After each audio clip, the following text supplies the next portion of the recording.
Hey everybody, I'm Justin Beck. And I'm Chris Cobb. And welcome to The Closing, your top news in commercial real estate to wrap up the week and send you off into the weekend with everything you need to know about what happened this week. We've got some cool stuff going on.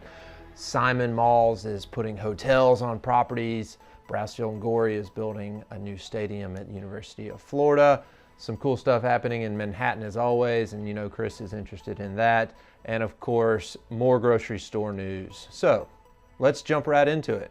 In the continuing saga of what is to happen with the American Mall, Simon Properties and PREIT, a couple of huge operators in the mall space, have announced just recently that they're going to begin incorporating hotels as well as multifamily projects into their properties, specifically in several closed Sears and JCPenney's boxes. It's a great idea. We've talked a lot about creativity in the past couple of weeks, closing down golf courses, making multifamily developments. Talked about using an old CSX site in DC to build a multifamily site.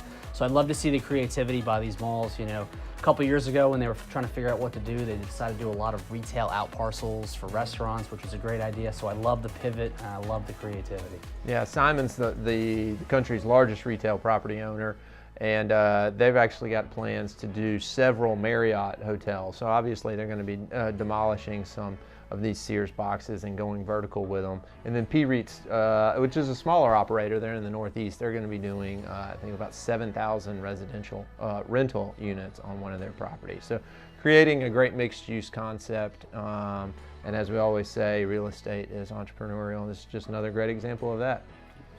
Manhattan's storied Biltmore Hotel, where people used to meet, quote unquote, under the clock, is going to be under some huge renovations lately. They want to turn it into a tech incubator.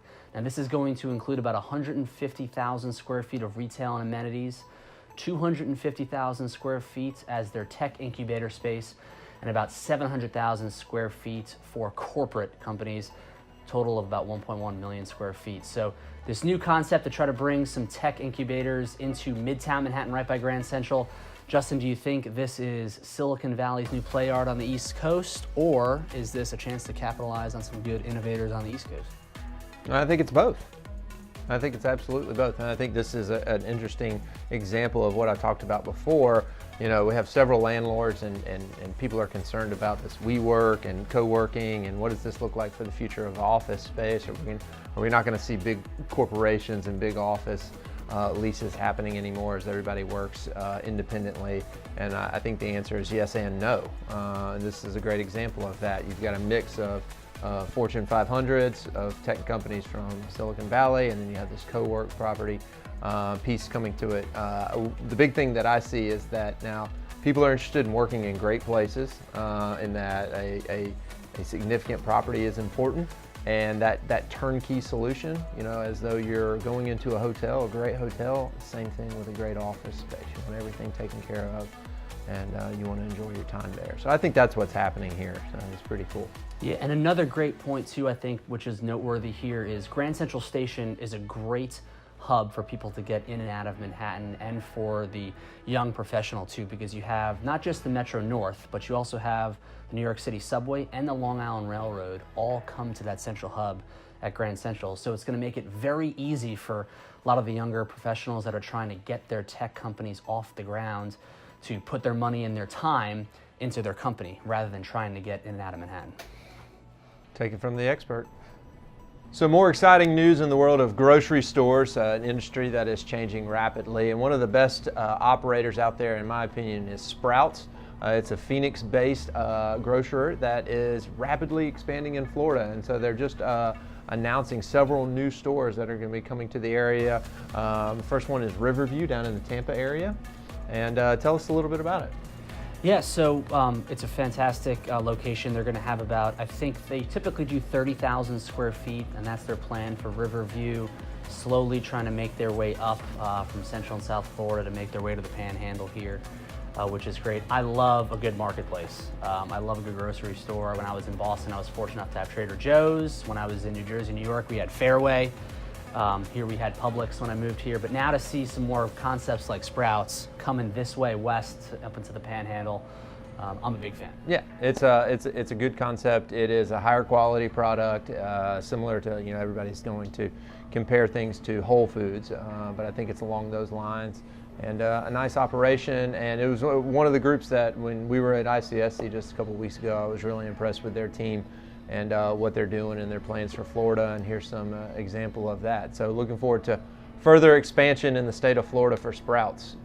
Birmingham-based general contractor Brasfield Gorrie plans to build a new baseball stadium for the University of Florida down in Gainesville, a new $50 million Class A facility with about 10,000 seats for the University of Florida, which is also a Class A baseball team. They are right now at Super Regionals vying and probably will go to the College World Series.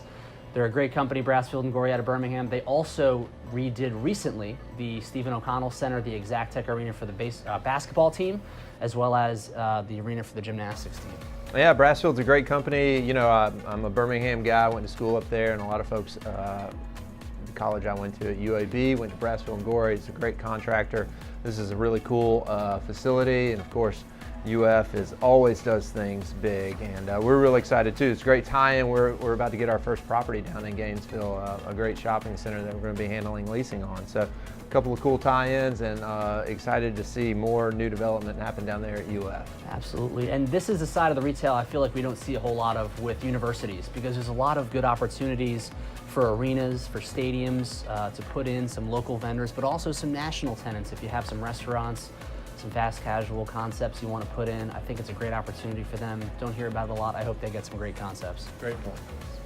Well, there you have it, everybody. This week's closing, the top news in commercial real estate, University of Florida, meeting under the clock, Sprouts, what else? What else did we talk about? Oh, our concept for malls. What are they going to do next? Maybe some hotels, maybe some multifamily residential. Great Hotels creative and concepts. malls. All sorts of good stuff happening in commercial real estate. It's very active, and that's all we have for you. So we'll see you back here next week on The Closing.